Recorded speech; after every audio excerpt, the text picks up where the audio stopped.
Is the PC does not support secure boot error message driving you crazy? There are others in your situation. Watching this video will help you resolve the issue and get your computer back to normal.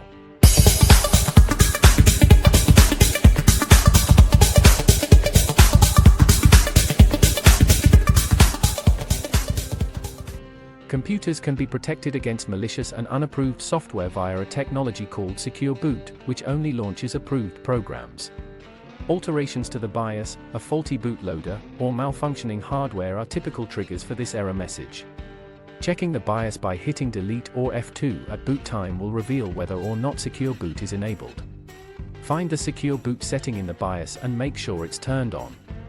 If the BIOS doesn't automatically enable Secure Boot, you can do so.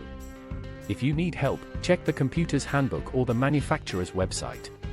Secure Boot can help prevent this kind of problem from happening, but if it happens nevertheless, you may need to reinstall the OS, update the BIOS, or even replace the bootloader. We trust you were able to resolve the PC not support Secure Boot issue after watching the video. Leave a comment if you have any follow-up inquiries or concerns. To receive other useful advice, please subscribe.